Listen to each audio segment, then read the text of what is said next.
Party అంతా ఒక ప్లాన్కి వచ్చిందంట. చంద్రబాబు నాయుడు గారిని సైడ్ లైన్ చేసి లోకేష్ గారిని ముందు పెట్టేదానికి ఒక కుట్రంట. ఆ కుట్రలో లోకేష్ గారి పేరు నేను వాడినానంట. ఇది కూడా విన్నా నేను విశ్లేషణ. అదే చెప్తున్నారు కదా, ఉగాదికి లోకేష్ గారు సీఎం గా ప్రమాణ స్వీకారం. అదే చెప్తా ఉన్నాడు. ఇంకొకటి, లోకేష్ గారు అందరు మంత్రుల మీద పెత్తనం చెలాయిస్తా ఉన్నాడు అని ఇంకొక కథనం. ఇట్లాంటి స్టోరీలు నిన్న నేను అంటే రాజకీయాల్లో ఎవరు ఎట్లుంటుందిరా నాయన అని చెప్పి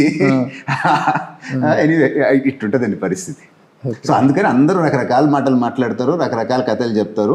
ఆ వాస్తవాలు ఎంత అనేది మీద మనం ఆబ్జెక్టివ్గా పోవాలి. ఇప్పుడు ఫైనల్గా ఏవి ప్రవీణ్ ఏమన్నా మళ్ళీ తీసుకొని నియోజకవర్గ ఇన్ఛార్జ్ బాధ్యతలు ఇచ్చే అవకాశం ఉందంటారా? ప్రస్తుతానికైతే ఆ టాక్ ఏం లేదండి. లేదంటారు.